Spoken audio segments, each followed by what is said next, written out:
Shalom, jumpa kembali dalam Sapaan Gembala bersama saya, Josafat Kristono dari GKI Diponegoro, Surabaya. Saya akan membacakan firman Tuhan di dalam surat Roma pasal 12 ayat 14. Berkatilah siapa yang menganiaya kamu, berkatilah dan jangan mengutuk. Saudaraku, hari-hari ini banyak orang dilanda demam sepak bola Piala Eropa. Mungkin Anda salah satu di antaranya. Ada seorang pelatih sepak bola asal Hungaria bernama Bela Guttmann. Dia sukses membawa klub yang dilatihnya pada saat itu, Benfica Portugal, merebut Piala Champions Eropa pada tahun 1961 dan 1962. Kesuksesan itu membuat ia kemudian minta kenaikan gaji. Tetapi pimpinan klub menolak permintaan tersebut. Akibatnya, Guttmann memutuskan meninggalkan Benfica. Dalam kekecewaan dan rasa tidak terima, ia kemudian mengucapkan kata-kata demikian. Benfica tidak akan lagi menjadi juara di Eropa dalam 100 tahun sejak sekarang. Sejak sekarang maksudnya sejak tahun 1962. Setelah tahun 1962, Benfica sejumlah kali berhasil menembus babak final, baik itu Piala Champions maupun Liga Eropa. Namun herannya, selalu gagal menjadi juara. Maka orang-orang teringat kembali dengan perkataan Guttmann yang disebut sebagai kutukan Guttmann. Sungguhkah karena kutukan Guttmann, maka Benfica harus menunggu sampai 100 tahun lagi, yaitu sampai tahun 2062 untuk menjadi juara sepak bola tingkat Eropa? Saudara-saudaraku yang dikasihi oleh Tuhan Yesus, salah satu nasihat Rasul Paulus kepada jemaat di Roma tentang bagaimana hidup di dalam kasih yang harus dilakukan adalah berkatilah siapa yang menganiaya kamu. Berkatilah dan jangan mengutuk. Ada saat di mana kita dianiaya, dilupakan, diremehkan, disakiti, tidak dihargai maupun dicemooh. Orang yang melakukannya mungkin adalah suami sendiri, istri sendiri, orang tua, mertua, anak, menantu, saudara kandung, saudara ipar, rekan kerja, rekan sepelayanan, majikan, pegawai, teman sekolah, maupun tetangga. Sebagai orang percaya, kita dituntut untuk mengalahkan kejahatan dengan kebaikan. Yaitu salah satunya dengan cara berkatilah siapa yang menganiaya kamu. Berkatilah, bukan caci makilah. Berkatilah, bukan bencilah. Berkatilah, bukan lawanlah. Berkatilah, bukan musuhilah. Berkatilah, jangan mengutuk. Berkatilah, jangan mendoakan yang jahat. Saudara-saudaraku, buat apa kita belajar berbicara sejak usia dini?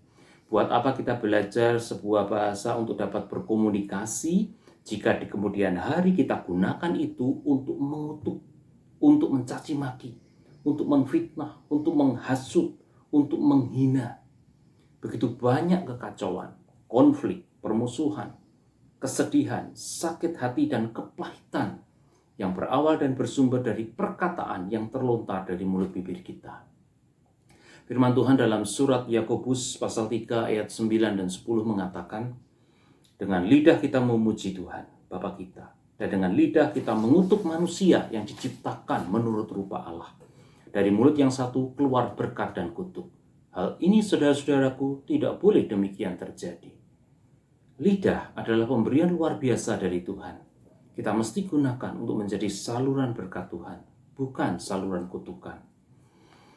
Karena itu penting dan perlu kita mampu menunjukkan bahwa roh penguasaan diri bekerja dan berbuah di dalam kehidupan kita. Tunjukkan itu pertama-tama dalam setiap perkataan yang keluar dari mulut bibir kita. Bahwa perkataan kita adalah perkataan yang memberkati. Perkataan yang mendatangkan kebaikan dan selamat dari Tuhan. Setiap rumah tangga, setiap keluarga, setiap komunitas, setiap relasi akan dipenuhi dengan damai sejahtera, sukacita, dan kerukunan jika para penghuninya dalam roh penguasaan diri menggunakan mulut bibirnya untuk menebarkan kata-kata penuh berkat. Saudara-saudaraku, firman Tuhan dalam surat Kolose pasal 3 ayat 16. Hendaklah perkataan Kristus diam dengan segala kekayaannya di antara kamu. Kiranya perkataan Kristus senantiasa menguasai lidah kita, sehingga yang keluar dari mulut bibir kita hanya perkataan-perkataan yang memberkati. Hanya perkataan-perkataan yang memberkati.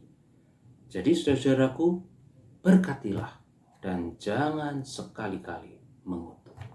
Amin. Kita berdoa. Kami bersyukur untuk firman Tuhan yang telah diberitakan dan memberkati kami. Kami bersyukur untuk setiap kasih karunia Tuhan. Kami bersyukur untuk lidah mulut bibir yang telah Tuhan berikan kepada kami.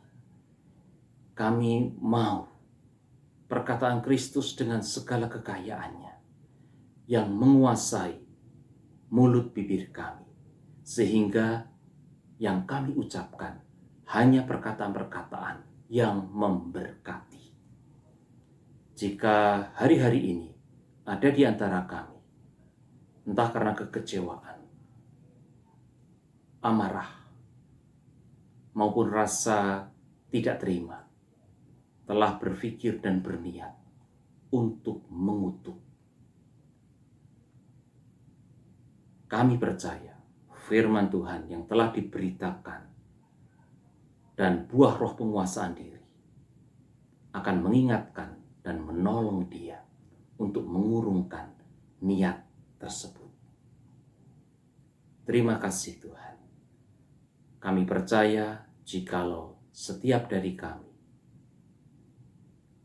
dipenuhi dengan perkataan-perkataan yang memberkati, mengucapkannya ya, dalam setiap interaksi kami, maka kami akan mendapatkan dan mendapati kedamaian, sukacita, dan kebahagiaan.